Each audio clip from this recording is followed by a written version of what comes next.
When this committee was organized, we were tasked by the Lieutenant Governor and Speaker Sexton to first evaluate the number of migrant children being permanently relocated to Tennessee by the federal government, evaluate the number of migrant children being flown into Tennessee and then relocated to other states by the federal government, determine how to increase transparency from the federal government regarding its relocation of unaccompanied migrant children to and through Tennessee, and last, study the impact financially and beyond of the federal government's relocation program on Tennesseans.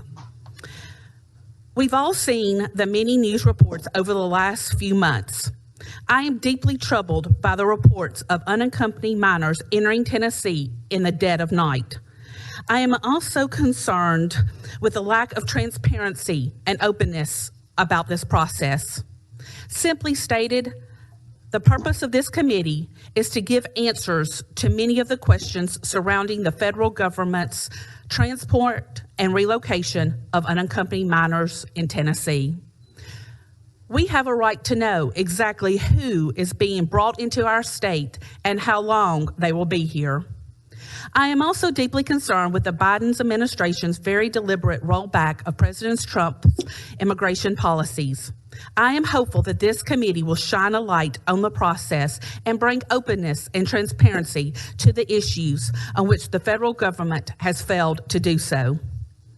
I know many of us have spent a lot of time over the last several years strengthening Tennessee's laws against human trafficking and helping to protect human trafficking victims. I also know that a lot of us have serious concerns about whether these unaccompanied minors are potentially subject to becoming victims of human trafficking themselves. Obviously, anytime there is an unaccompanied minor involved, there is opportunity for abuse. We've certainly heard disturbing news reports that are accounting that potential abuse has happened just this week alone. So I think it is important for our committee to look into this aspect of as well. Again, I look forward to serving with each of you on this committee, and I look forward to the work we will do to help bring more transparency to this issue. I will now turn it back over to Chairman Howell for his opening statements. Chairman Howell, you are recognized. Thank you, Chair Lady White. Members, as the Chair Lady said earlier, we do plan to have witness testimony at the next committee meeting because it does take time to set those things up. Today, Chair Lady White and I thought it would be good to hear from the members of the committee themselves and what are your constituents telling you, what are your concerns about this issue, what's on your mind.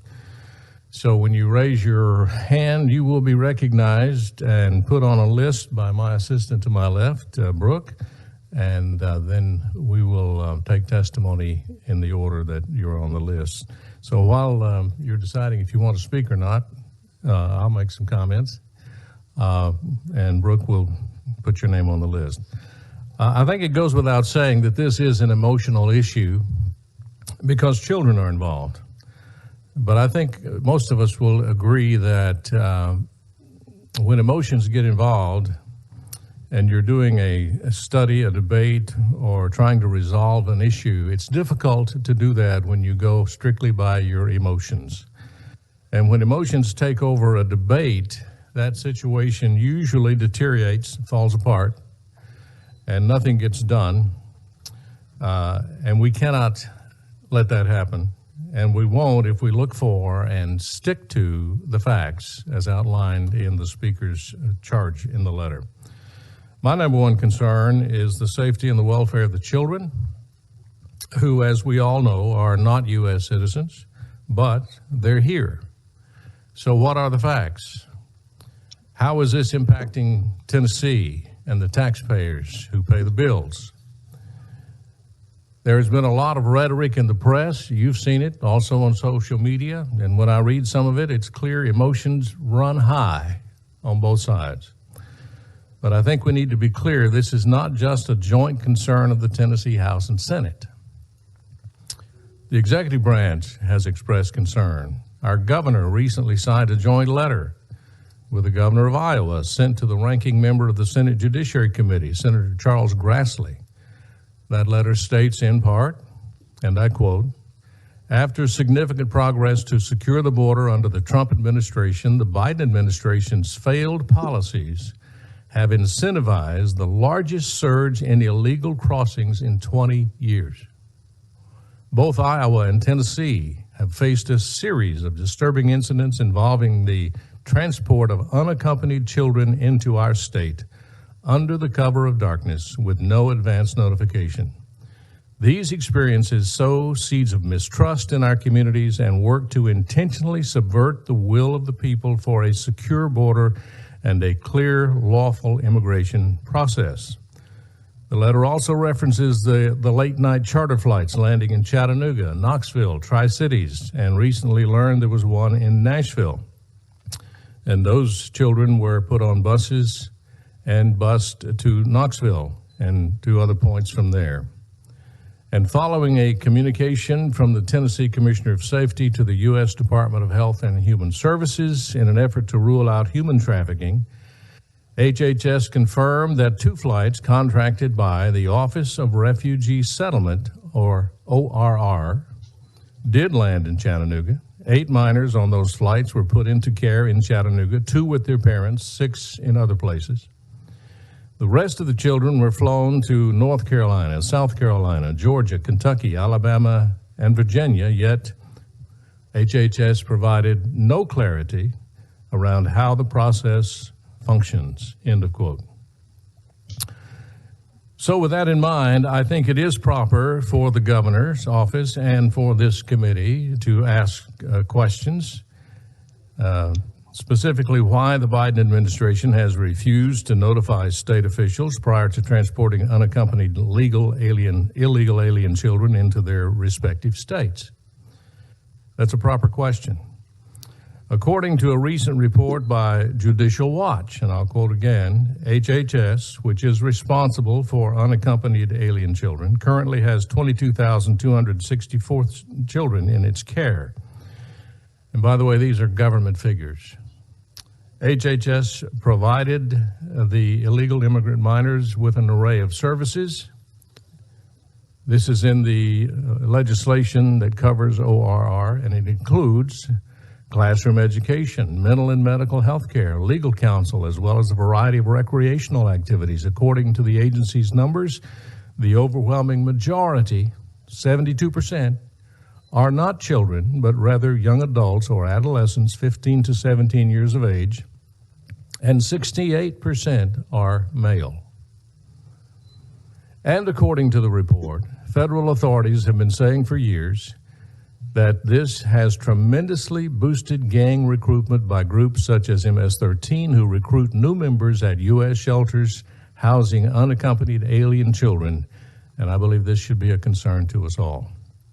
On the flip side, I'm confident we will hear testimony that the ORR is a good program, has helped thousands of children reunite with their families, and has been around since the U.S. Refugee Act of 1980. It has been revised since then, and under the Homeland Security Act of 2002, Congress transferred the care and custody of these minors to ORR from the former Immigration and Naturalization Service. Also under federal law, ORR is required to place children in their care in the least restrictive setting that is in the best interest of the child, taking into account potential flight risk and danger to self and others. The work of this committee, as Chair Lady White said, is to separate fact from fiction, find the truth, and write a report so that the citizens of Tennessee will know what's going on in their communities and across the state. And with that, I will turn to the list and see who is first on the list. It would be Representative Todd. You are recognized. Thank you, Mr. Chairman. I'd like to thank Speaker Sexton and Lieutenant Governor McNally for convening this joint study committee to examine a number of issues related to the arrival of unaccompanied alien children who have been transported to and through Tennessee after crossing the border in violation of U.S. law.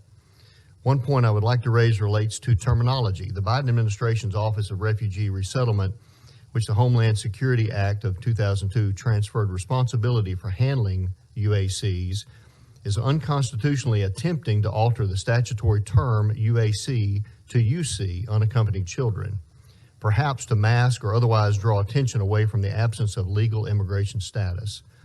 I would encourage my colleagues to use accurate statutory terms until such time that Congress amends the nomenclature. It bears repeating as well that despite the name of this Joint Study Committee and despite the fact that federal law has assigned the handling of UACs to the U.S. Office of Refugee Resettlement, UAC entrants are not refugees, and their illegal immigration status remains unchanged until some subsequent action is taken that might allow them to remain lawfully in this country. Refugees, on the other hand, are admitted to the U.S. with express permission of the government. Chairman Howell has previously identified certain issues this committee might be able to look into, to which I would add this question. Does the federal government's placement of UACs into Tennessee encourage more illegal immigration to our state? I'm also particularly interested in taking a closer look at the increases of state and local expenditures for English language learner services and whether this constitutes more unconstitutional cost shifting related to federal immigration decisions. While there are procedures in place to help ensure that these children who, up to age 18, are being handed over to vetted sponsors, we now find out that the Biden administration has relaxed fingerprint background checks for sponsors. Let that soak in for a minute. It's been reported that during past UAC surges that these children were being handed over to individuals with criminal histories, this is a quote, criminal histories involving domestic violence, homicide, child molestation, sexual assault, and human trafficking. We're putting them in harm's way in a lot of cases because of the relaxation of these requirements. USHHS has said that it is not responsible for ensuring the children's welfare once they are handed over to the custody of sponsors. During a 2018 congressional hearing, it was determined that once the child leaves HHS custody, any other matter relating to the child is the responsibility of the state and local child welfare authorities where the child is living. But here's a catch. No state or local government are even notified when a child is released by HHS or is placed with a sponsor in their communities. In addition, age data of arriving UACs indicate that a high percentage of male entrants are of working age and come for jobs. This is not a political statement, but my research indicates that the system in place which parents of UACs in the U.S. and whose own immigration status may be in question are facilitating the use of smugglers to deliver their children to the border and to eventually have the federal government reunite them. In 2007, a bipartisan bill passed unanimously by our then Democrat-controlled legislature here in Tennessee, which criminalized transporting illegal aliens into the state. I think this was a good idea, although it doesn't touch the federally contracted carriers arriving in Chattanooga or Knoxville, and now we know Nashville. Our foremost duty is to act in the best interest of our state, its citizens, and anyone who resides here legally. With that in mind, I don't believe that we want Tennessee to be part of enriching the cartels, the coyotes, or anyone else in the chain of facilitating the movement of UACs from the border and into our state. Thank you, Mr. Chairman. Thank you, Representative Todd. Next on the list is Representative Campbell. You're recognized, Representative. Thank you, Mr. Chairman. I appreciate the opportunity to serve on this committee, and I've been contacted by a number of people in Northeast Tennessee with specific concerns, specific questions, in a country where the number I hear is about 1 million people are able to immigrate into this country legally annually. I think that's very generous. And with the issues at hand here and what's within the purview, if you will, of what we are to discuss, the safety of the unaccompanied alien children comes into question in many of the conversations that I have with people in my home area. They want to know, are these people safe. They want to know about the number, the destination. I think we all have probably heard similar questions. Also, the cost to the taxpayers, financially and beyond. I want to remind each of you, I would assume everyone here knows this, that the United States population, we're about, the estimates are, 4 to 5% of the world's population. We cannot pay 100% of the world's expenses. And many Tennesseans want answers and deserve answers, and I hope that collectively we can acquire those. Thank you, Mr. Chairman. Thank you, Representative Campbell. Next on the list, Representative Griffey, you're recognized. Thank you, Mr. Chairman. I'd like to start off first by thanking Speaker Sexton and Lieutenant Governor McNally for their courage and leadership in forming this committee, and I'm looking forward to serving under you, Chairman Howell, and you, Chair Lady White, serving with my esteemed senators and my esteemed colleagues here. I think it's important that the work that this committee is going to undertake so that we can assess the impact, financial and beyond, on Tennesseans as it relates to the federal government migrant relocation program. This has dramatic impact for our citizens and for the unaccompanied alien children and other refugees that the federal government has now amended its policies and created what's been reported as the highest increase of border encounters in 21-year history. I believe the U.S. Customs and Borders Protection released some May border encounters, excuse me, that indicates they apprehended 180,000 illegal aliens in May. As Representative Todd pointed out, the illegal immigration into the United States has become a big business. The drug cartels and the coyotes is reported they charge $5,000 a head, and they control it. If anyone attempts, I've read news reports that anyone attempts to go it on their own, there's a penalty that the cartels and the coyotes impose for anyone that tries to go around their system and not pay them.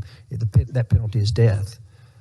And there's no law enforcement on this. This is serious, serious business, and it involves a loss of life.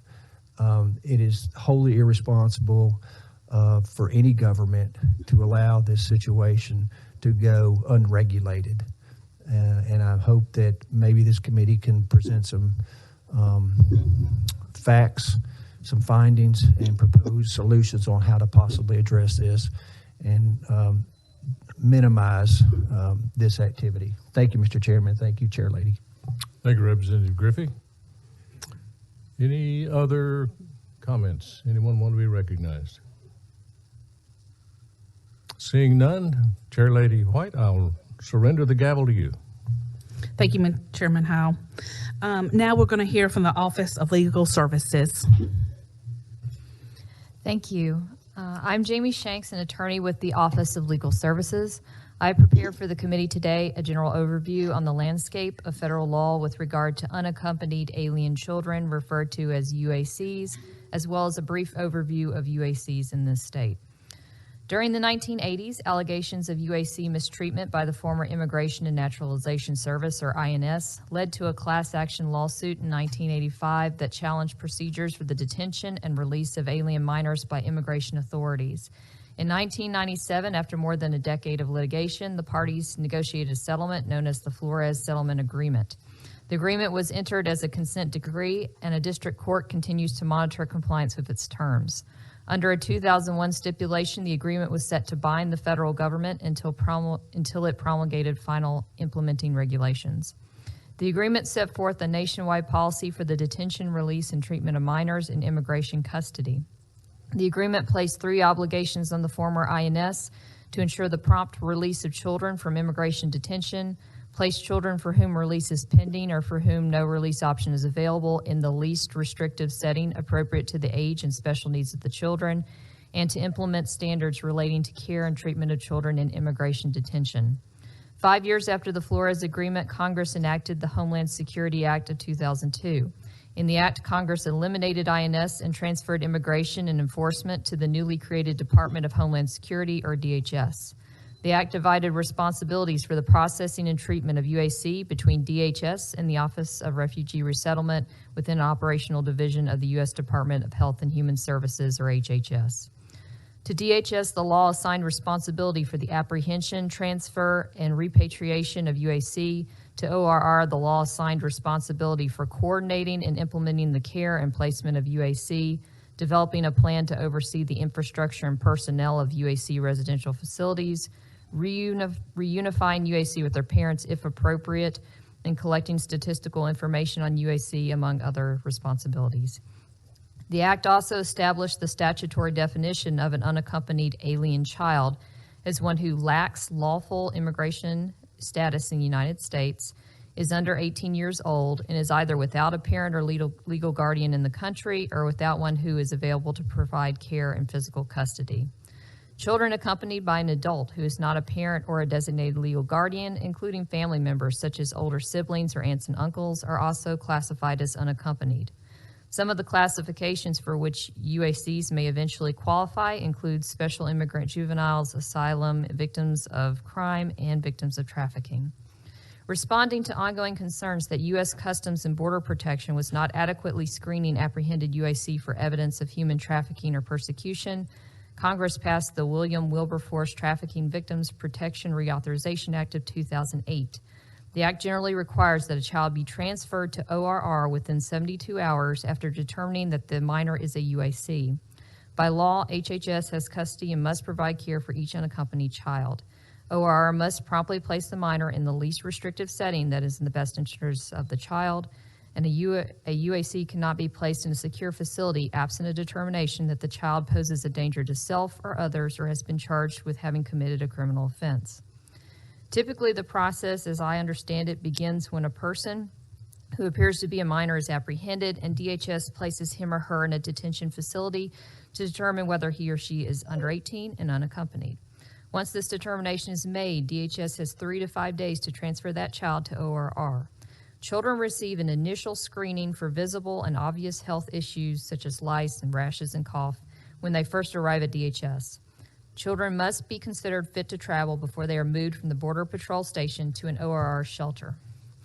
Once in ORR custody, children receive additional, more thorough medical screening and vaccinations at shelter facilities. If children are found to have certain communicable diseases, they are separated from other children and treated. And the cost of the medical care for the children while they are in ORR custody is paid by the federal government. ORR also screens each UAC to determine the child has been a victim of a severe form of trafficking, if there is credible evidence that the child would be at risk if returned to his or her country of nationality or last habitual residence, and if the child has a possible claim for asylum. For the first 9 years of the program at ORR, fewer than 8,000 children were served annually. However, since fiscal year 2012, the number has jumped dramatically, with a total of 69,488 children in fiscal year 2019 and 15,381 in fiscal year 2020. As of May 2nd, 2021, there were approximately 22,264 unaccompanied children in HHS care. In fiscal year 2020, as was mentioned before, approximately 72% of all children referred were over 14 years of age, and 68% were boys, predominantly from Guatemala, El Salvador, and Honduras. As soon as children enter ORR care, they are put in contact with their parents, guardians, or relatives if known, and the process of finding a sponsor begins. While ORR programs are looking for sponsors, children are placed and are provided age-appropriate care and wraparound services.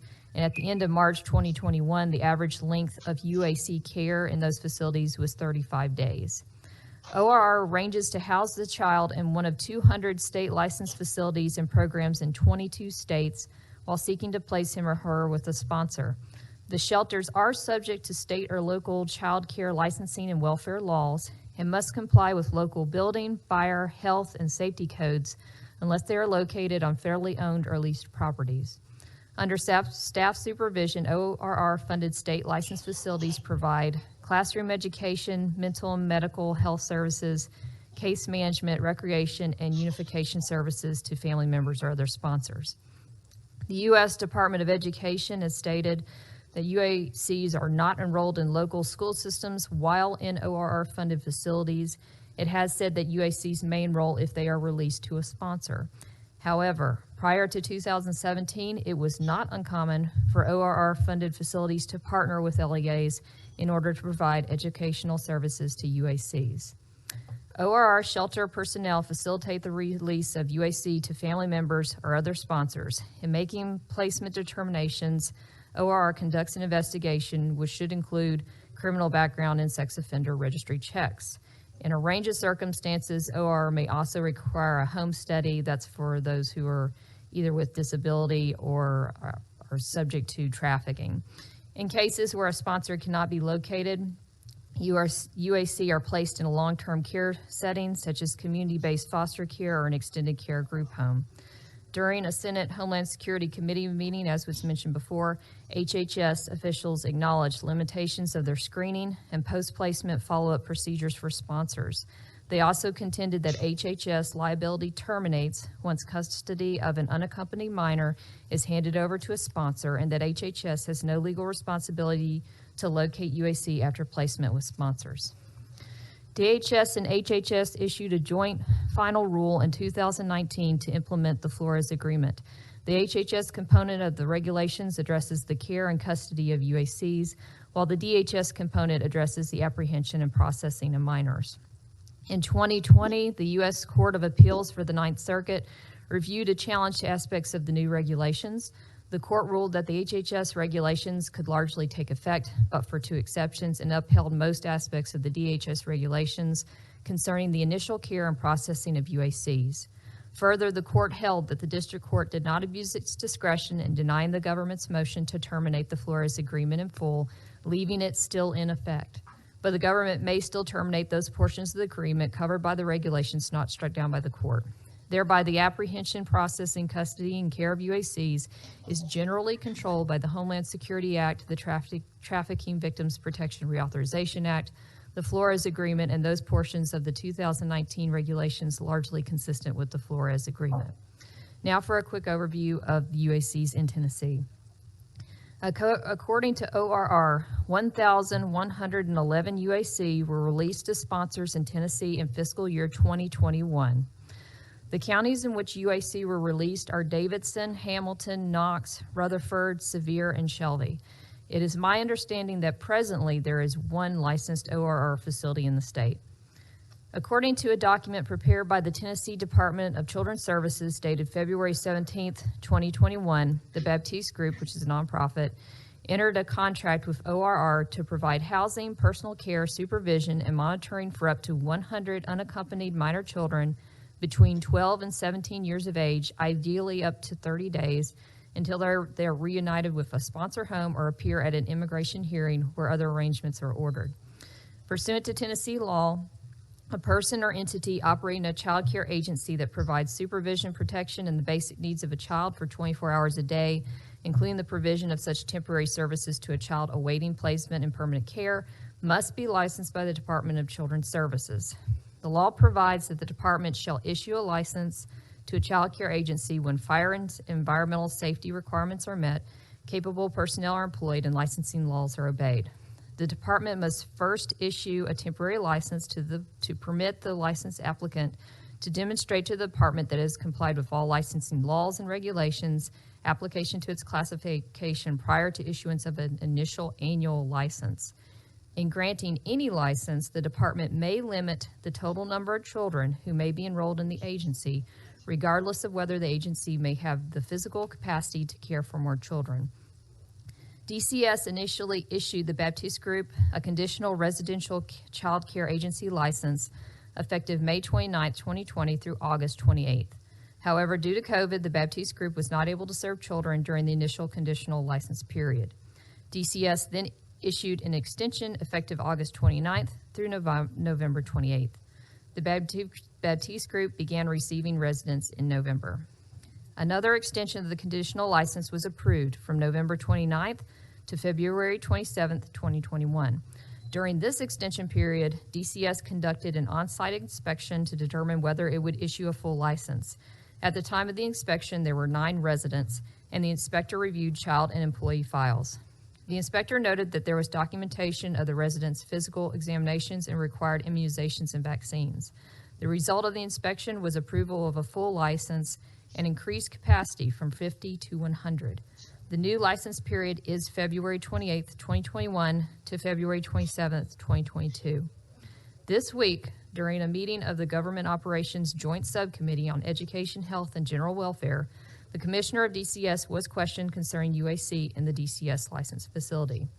During that meeting, the department conveyed that DCS conducts 1 announced site visit and 2 unannounced site visits at all the facilities that it licenses. During an unannounced visit in May, the department staff interviewed 6 children selected at random, and one of the children reported he had witnessed abuse. DCS, the FBI, DHS, and local law enforcement are currently investigating the claim. Thank you so much for your report. Is there any questions for legal? Okay, Representative Williams, you're recognized. Thank you for that thorough synopsis. I just had a quick question. About 2/3 of the way through page 1, you gave a list of, I guess, things that must be cleared with each UAC before they were able to be admitted into the ORR program. One of those was, I think, committing a crime, I think you stated. I guess the question for me ultimately is, part of the challenge this committee has is, when does the rule of law begin? And is it at the time of the original offense or later offenses? Because it's my understanding that crossing the border is in fact a criminal offense. And I just wondered if you knew whether or not it is crossing the border is considered a criminal offense as it relates to, my assumption is that it is not, or none of these UACs would qualify. Is that the case?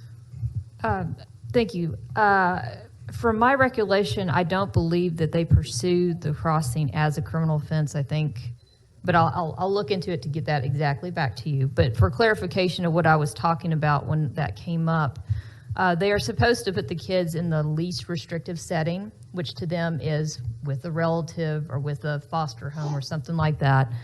But there are situations where they will keep them in secure detention sort of facilities when it is shown that they are a danger to others or when they've committed certain criminal offenses. In your research, were you able to determine whether those segregated population that were possible criminal offenders are the ones that came here, or would they in fact stay in the ORR's federal custody, I suppose, instead of in a foster setting in a family that chooses to take them, or in a nonprofit like you described in Chattanooga? I don't have numbers on the groups as they're segregated or how that's determined necessarily. I do know that these children are not just the ones who are picked up at the border, but also the ones that are apprehended in the interior at some later point are going through ORR. So that's all I have at this point. Okay. Final. Yes, you're recognized. Final Representative question. Williams. And the reason for asking legal is I'm not a English major, so I don't really know much about grammar, but I do know there was a discussion earlier from the chairman and chair lady regarding the purview of the committee as it relates to UACs. Looking at the letter signed by Lieutenant Governor and Speaker Sexton, it could be read one of two ways. One is it only has to do with UACs, but in the 6th line of the letter, it has a comma after Tennessee, meaning that the idea of the UAC migrant children is segregated from the impact of the financial means for Tennessee as it relates to this program. Is the purview of this committee only in regards to UACs as it relates to the children, or is it the entirety of the federal bureaucracy's inability to govern as it relates to a migrant program? I'm reading over it again just to see. My thought was is it's a little broader than we may have first thought, and I can't speak to the intent, obviously, of the Lieutenant Governor and the Speaker, but I thought it was important to make sure we clarify at an early stage.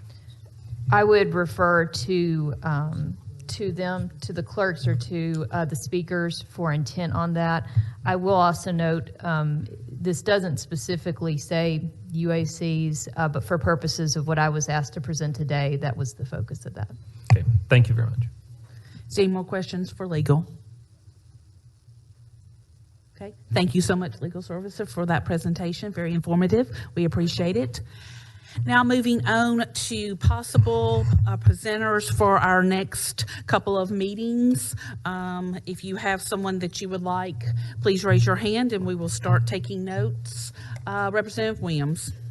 Thank you. I think it'd be important to understand through Department of Children's Services any additional information they could share with us about licensing and any other requests for licensure. So I think DCS would be appropriate. I think the Division of Teen Care would also be appropriate as it relates to cost, as whether or not Tennessee is responsible for the overall health care of these students, or these children. I think also it'd be important to know from Department of Education if these children, as we do BEP funding, and the BEP formula is based upon the number of children in the chair at the beginning of each. This year we obviously have a hold harmless clause for students. It'd be interesting to note whether or not these children are going to public schools and whether the impact would be on the Department of Education. And then as it relates to criminal charges, be it individuals that are trafficking children or those might be responsible for it, I think it'd be interesting to ask the District Attorney's Office as it relates to criminal procedure, questions regarding standing, questions regarding criminal offenses as it relates to those who maybe abetted those who were trafficking children across state lines. The reason for this is I know the chairman spoke to me the other day, and as a state representative, I've had the great honor of helping people get their paperwork in order as it relates to adoptions. And so I had a constituent who adopted a child from Ohio, another adopted one from Florida, and the process and paperwork was cleared in both states, and they could drive to the Kentucky state line shared with Tennessee, or to the Georgia state line shared with Tennessee, but they could not come into the state until their ICPC paperwork was approved. One, in fact, I drove from Cookeville in an ice storm to make sure that the Secretary of State's office could get it in time. But it just seems peculiar that citizens of the United States are required to do such things, to travel across state lines. But in this instance, there's no chain of custody as it relates to states. So I think it'd be interesting to know that as well. That's all. Thank you, Representative Williams. Senator Jackson, you're recognized. Thank you, Madam Chair and Chairman Howell. I was on the Committee on Government Operations earlier this week, and when we were asking the Department of Children's Services about, and it got it further and further into, we were a little bit off a subject, but further and further into what was going on, what was happening, and they did have to certify the facility in Hamilton County, and talked about the 6 children that they interviewed, 62 children that were housed there. And why just 6? Why? And one of them did respond that there were some issues and problems, perhaps, that needed to be investigated. So that concerned us greatly. But it concerns me, too, about who are these children, where are they going to be placed? Are they going to be put in foster care? We don't have enough foster parents in the state of Tennessee to foster the children of Tennessee. So I would like to see somebody who specializes in or knows a lot about foster care, state of Tennessee, to also be at the next committee meeting. Okay. Thank you, Sir Thank you. Jackson. Anyone else? Chairman Howell, you're recognized. Thank you, Madam Chair. Pardon me. The facility in Chattanooga has come up several times in conversation as well as in this committee. So my office yesterday did reach out to them. We have not gotten a response, but we did reach out to them and ask them to give them the invitation to come in and address the committee and talk about the operation and the agency and their work with these children. But if we get that response, we certainly would, I feel like we'd want to give them an audience and let them testify. Also, thanks to Chairman Williams for reminding me, I had a situation that happened to me Tuesday, and it's very, very similar to what Chairman Williams just spoke about. In his situation, I have a constituent who lives in Bradley County, very near the Georgia line, maybe a half mile from the Georgia line. He's a professional, works for a large utility company in Dalton, Georgia, and he and his wife have been trying to adopt a child for 3 years. They finally succeeded. He was all excited. They adopted the child on Monday. He called me late Tuesday afternoon and was somewhat deflated because they couldn't come home. They were 10 miles from home and they couldn't get home. They were less than that, really. And I said, what's the problem? And he said, we can't get the ICPC document through the red tape. And it's just ironic that we have our own citizens that will break a federal law with the threat of serious consequences in prison even, because we have this in place, because we care about children, but we have a situation here where the paradigm seems to be on its head, and we have no information, no way to find out this information. And I think that it's a good work that this committee is doing to try to find out what the facts are. Fortunately, I was able to make a phone call to DCS, and we got that paperwork expedited early on Tuesday morning, and they were home by Wednesday morning, and they were home by Wednesday night, and their new baby girl was safe and sound in their home in Bradley County. But these are serious questions that we're asking. And this is not to say that ORR is not doing good work. I think they are. I think they've reunited a lot of children with their families. But there are some questions that need to be asked, and there's some answers that need to be given. And that's what we're seeking to do. And thank you, Madam Chair. So let me understand, Chairman, how to get it on the record. You want the Baptiste group to come and testify? Oh, we have invited them to come and testify with your permission. Well, with yours as well, yes. Okay, we just want that on the record, the name of it. But we have not received a response. Okay, thank you. Senator Gardenhire, you're recognized.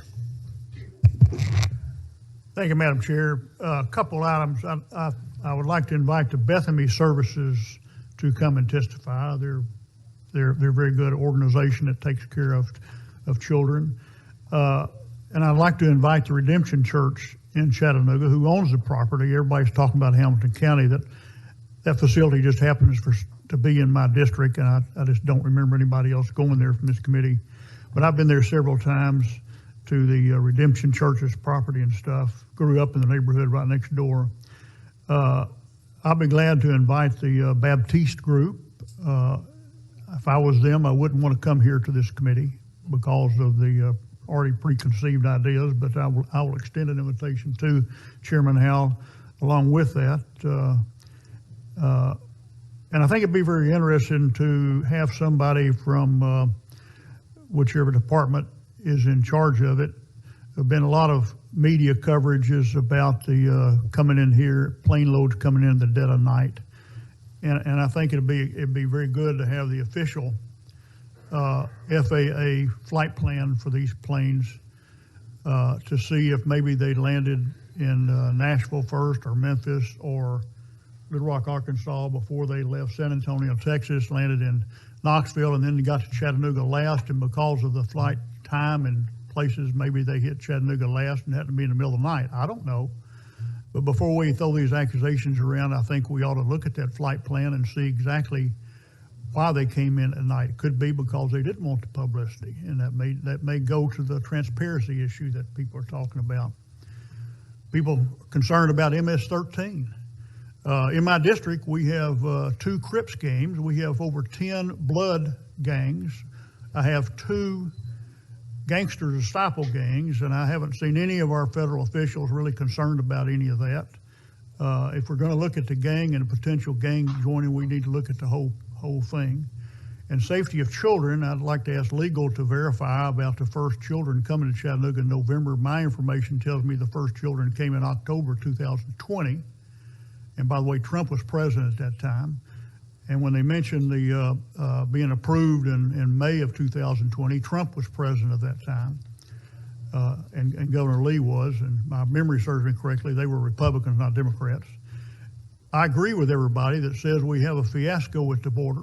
There's no question that the current administration has failed the American people on the border crisis and opening it up. There's no question about that. There's no question that the majority of these children come from the Central American part of this hemisphere, Guatemala and down below. It's 2,500 miles to get to the border from those places that these kids come up. In human trafficking, I think we need to have an expert come here and tell us exactly what human trafficking is, and if it pertains to these children once they cross the border, whether legal or illegal. My concern is these children are here, and once they're here, can this body or any body of the state do anything legally about the border situation? I hope we can, but I don't think we can. But can we look into what our responsibility, if any, whether it's legal or morally, to make sure that any children in our custody in this state is well taken care of? Talk about the safety of the children. The 8 kids that were dropped off in Chattanooga, 2 were reunited, 6 went into the facility. As of Monday, there were 44 kids there. I just think those are some of the questions that we need to have asked, and I would ask legal to verify when you mentioned that they were November. My information, I could be wrong, was in October of 20. And for that right now, that's all I'll say at this moment. Oh, and if you would check that flight plan and see exactly when they came in the dead of night, that would be helpful. Okay, legal, you're recognized. Thank you. Senator Gardenhire. Thank you, Chairman, and thank you, Senator. The information that I conveyed on them not receiving the children until November is information that is on document obtained from the Department of Children's Services. It was the Licensure Notice of Compliance Review Corrective Action and Approval Status Form. This was the form they completed when they were determining whether or not they would give them an annual license, and that information was in that form. Thank you, legal. Representative Griffey, you're recognized. Thank you, Chair Lady White. I would just, subject to the will of the committee, maybe we should invite someone from the administration with DHS and ORR, if they might be willing to come to the committee and provide us with some information and answers and share that with us. If we're looking for transparency, I think it's important that we at least reach out to the federal government and see if they'll come talk with us and maybe give us more data. So thank you. Thank you. Anyone else? Representative Williams, you're recognized. Just as a point of clarification from legal, did you the good senator from Hamilton County stated that there were kids there in November. Did they have the legal authority to have children there in November? Legal. Based upon the licensure? Thank you. Legal, you're recognized. Thank you. Let's see here. Their first conditional residential child care agency license began in May 29th, 2020 until August 28th, 2020. But like I said, and this is information that's all from that form from the investigation. And what was conveyed on the form is that due to COVID, they didn't have any children at that time. They then did an extension of the conditional license from August 29th through November 28th, and then it says in here that they began receiving residents in November. So they were under a conditional license period to, I think the capacity at that time was 50. And after they did their inspection, that's when they decided to issue the full license and increase that capacity up to 100. And if there is any children that were arriving before that time, I don't have access to that information. It'd probably be good to ask DCS. Representative Williams, you're recognized. Thank you. I also think it would be important to add to the list someone from the administration, the governor's office, to come down to share with us their efforts and communication with the federal bureaucracy regarding this issue. I do know that I've been in contact with the administration, and they've been very forthcoming about sharing information, what was said, letters sent, and those kinds of things. But I think for the record, it'd be good for them to come and share their thoughts and the efforts that they've made as it relates to getting clarity and transparency. And I want to thank the governor for his stance regarding this issue, and as well as both speakers. Thank you. Senator Watson, you're recognized. Thank you. Since the solution to any immigration is a collaborative effort, would be a collaborative effort with the federal government, I would ask that at least we extend an invitation to the members of our federal delegation, if they want to come and be either witnesses or just observers. I would also ask, and I don't know who the person would be, I would assume it'd be federal and state individuals, if someone could prepare for us how the funding for this flows. For example, when a sponsor takes on one of these children, is there money associated with that? And how all of the different aspects, each step in this process is funded, and who owns that funding responsibility? Okay. Is there anyone else? Senator Briggs, when he notified me he could not be here today, I explained that we would be going over who possibly could be testifying, and did he have anyone, and he suggested the Office of Refugees Catholic Charities come. So I want that on the record as well. That was from Senator Briggs. Someone else that I personally would like to see is fiscal review. I think how much this is possibly costing the state if they were to stay here, what looks like from a fiscal note perspective. So I request the fiscal review come as well. Yes, Senator Gardenhire, you're recognized. Fiscal review, it would be glad to come as chairman of fiscal review, be glad to come, but it would be good if we asked them ahead of time to prepare something instead of just having them show up. And I know you didn't mean it that way, but maybe give them a specific task between now and the next time we meet to put something together so that we can move down the road and not have to have another meeting for them to prepare what we ask them to in July. Yes, Senator Gardenhire. After we've got our list, and Chairman Howell and I will get together and extend formal invitations to the people that we will have testify at the first meeting. And just so if these people are watching online, we are planning on them having a 5-minute opening statement, and then questions, of course, from the committee as long as it takes, and as many questions as we have. But if you are with one of these organizations, please plan on a 5-minute opening, and then questions from the committee as well. Is there anyone else that you would like? Chairman Watson, you recognize. Okay. Then we're looking at our next meeting. Of course, we want to get, when we extend an invitation to these groups to come, we want to give them plenty of time to prep and to get all the information that we would probably request from them. So Chairman Howell and I have tentatively set the date, and we would need to discuss if July the 13th at 2:30 would be appropriate for our next meeting.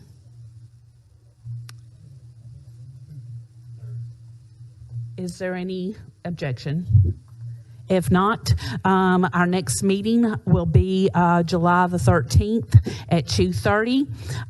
We will release an agenda out so the public will know who will be testifying here soon once we contact these organizations and get confirmed back. We're hoping to hold the meetings to around 2 hours, so there will probably be around 4 people that will testify at one time during these hearings. Is there any questions? Yes, Senator Gardner. I'd like to add a list of that, and I'll invite an immigration attorney to come. A lot has been mentioned about immigration. I think it'd be very helpful to have somebody that's actually an attorney in immigration come and speak to us, so I'll find that person. Okay. Is there anything else? Yes, Chairman Watson. Just a request. I know a number of members read from written statements. If they would provide all their written statements to the rest of the committee members. Thank you. Okay. Is there anything else? Seeing none, do I hear a motion to adjourn? Chairman Howell moves. We are adjourned.